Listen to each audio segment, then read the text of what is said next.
మన ఆంధ్రప్రదేశ్ నుంచి ఒలింపిక్ స్థాయిలో పోటీ పడటానికి క్రీడాకారులు కావాలి, తయారు కావాలి, క్రీడాకారులు రావాలి. వాళ్ళకొస్తే మేము కోటాను కోట్ల రూపాయలు ఇస్తాం.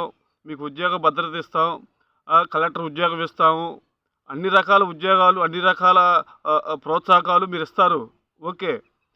కానీ ఆ ప్రోత్సాహకాలు, ఆ ఒలింపిక్ స్థాయిలో మనం పోటీ పడటానికి కావాల్సిన మౌలిక వసతులు మన రాష్ట్రంలో ప్రభుత్వాలు ఏమైనా మీరు కల్పించారా?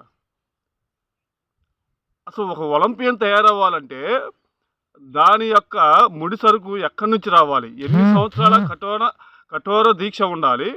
ఎన్నో సంవత్సరాల్లో ఒక ఒలింపిక్ స్థాయిలో పోటీ పడే వ్యక్తుల్ని మనం ఏ ఏజ్‌లో మనం ఐడెంటిఫై చేయాలా? అయన్నీ లేకుండా మీరు మెడలు కొట్టిన వాళ్ళకే మీరు కోట్లిస్తాము, 10,00,000 ఇస్తాము, ఆ స్థాయిలో పోటీ పడేవాళ్ళకి మేము ఇలా చేస్తామంటే, గతంలో ఎర్రాయి జ్యోతి అనే అథ్లెట్ ఉంది. ఆ అథ్లెట్ ఈ స్థాయికి రావడానికి కారణం ఆమె 6 ఇయర్స్, 7 ఇయర్స్‌లో లేకపోతే 5 ఇయర్స్ ఎక్కడో ఆమెకి ఒక టాలెంట్ ఉంటే ఐడెంటిఫై చేసి అప్పుడే గనక మనం గుర్తించి గనక వాళ్ళకి సరైన ప్రోత్సాహం చేస్తే ఈ పాటికి ఆ అమ్మాయి ఒలింపిక్స్ మెడలు కొట్టేదేమో. అసలు క్రీడాకారుడు ఒలింపిక్స్ మెడలు కొట్టే ఏజ్ ప్రభుత్వానికి ఒక ఐడియా ఉందా? అసలు వాళ్ళు ఏ ఏజ్‌లో శిక్షణ స్టార్ట్ చేయాలనే ఒక ఐడియా ఉందా కనీసం? ఇప్పుడు మీరు చూడండి, ఒక ఎగ్జాంపుల్ చెబుతున్నాను.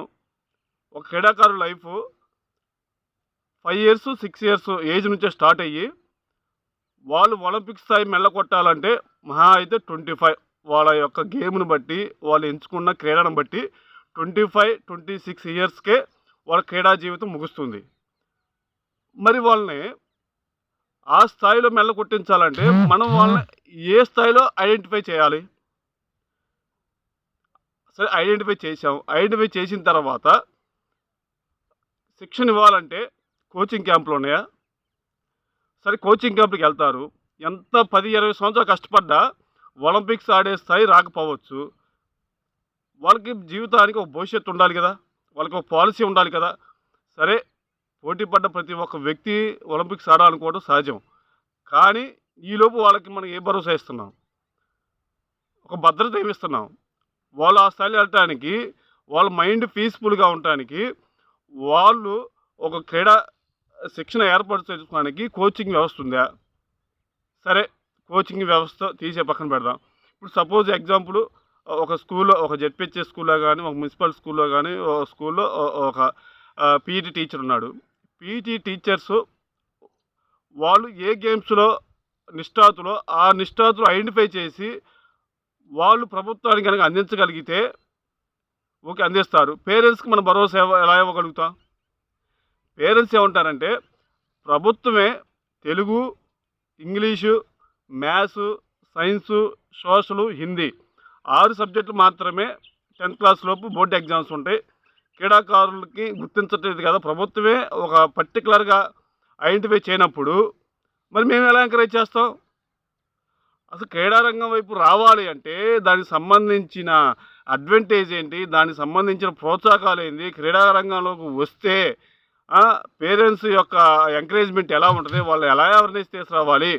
ముందు అసలకి మన పీటీ వ్యవస్థలకు గానీ, కోచింగ్ వ్యవస్థలు గానీ, వాళ్ళు ఆ క్రీడా రంగాన్ని ఎంచుకుంటే భవిష్యత్తు బాగుంటది అనే భరోసా మనం ఎలా వాళ్ళకివ్వాలి? ఇప్పుడు సపోజు నిర్బంధ విద్య చేసినప్పుడు, నిర్బంధ వ్యాయామ విద్య, నిర్బంధ ఫిజికల్ ఎడ్యుకేషన్, నిర్బంధ క్రీడా శిక్షణ అనేది మీరు ఎందుకు చేయలేకపోతున్నారు? దాని యొక్క విధి విధానాలు మీరు క్రైటీరియా తీసుకోలేకపోతున్నారు. ఇప్పుడు లక్షల రూపాయలు మినిమం 50,000 నుంచి 2,00,000 రూపాయల లోపు ఒక జెడ్పీహెచ్ఎస్ స్కూల్‌లో గానీ, ఎవరికైనా సరే ఒక పీఈటీ టీచర్‌కి, వ్యాయామోపాధ్యాయుడికి జీతం ఇస్తున్నారు. వాళ్ళు ఆ వృత్తిలో ఉండి కూడా వాళ్ళ యొక్క పిల్లల్ని క్రీడారంగం వైపు తీసుకెళ్తున్నారా? చదువు వైపు తీసుకెళ్తున్నారా? వాళ్ళకే లేదు. ఏదో గవర్నమెంట్ మాకు డీఎస్సీ పెట్టింది. వాళ్ళు పెట్టిన ఎగ్జామ్స్‌లో మేము క్వాలిఫై అయ్యాము.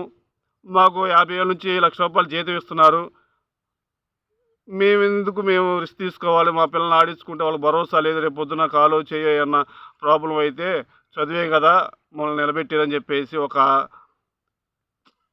వాళ్ళకే తెలిసిపోతుంది. ఇంకా క్రీడారంగం మరి క్రీడా ఆంధ్రప్రదేశ్ ఎలా తయారవుద్ది? మనం ఏ ఏజ్లో పట్టుకోవాలా, ట్రైనింగ్ పర్పస్కి ఒక ఐడెంటిఫై చేసి వాళ్ళకి భరోసా ఇవ్వగలగాల, ఎలాంటి భరోసా ఇవ్వాలనేది మీరు దాని తగ్గట్టు పాలసీలు రెడీ చేసి పేరెంట్స్కి మరీ ముఖ్యంగా వాళ్ళ యొక్క అవేర్నెస్ తీసుకువచ్చి వాళ్ళ యొక్క భద్రతను మీరు తప్పనిసరిగా చదువుకుంటే మంచి భవిష్యత్తు ఎలా ఉంటుందో అని మీరు చెప్పగలుగుతున్నారో, క్రీడల వైపు వస్తే కూడా అలాంటి భరోసా ఉంది అనేది మీరు నమ్మకం ఇవ్వగలుగుతారా పేరెంట్స్కి? మీరు ఎన్ని చేసినా, ఎన్ని ప్రోత్సాహాలు ఇచ్చినా పేరెంట్స్ లేకుండా ఏ రంగం కూడా డెవలప్ అవ్వదు. దయచేసి చెబుతున్నాను. పేరెంట్స్ క్రీడారంగం వైపు మళ్లించాలి అంటే వాళ్ళకి ఒక నమ్మకం, భరోసా మనం ఇవ్వాలి. మెడల్ కొట్టిన తర్వాత ప్రోత్సాహాలు ఇవ్వటం అనేది కరెక్టే, కాదట్లేదు.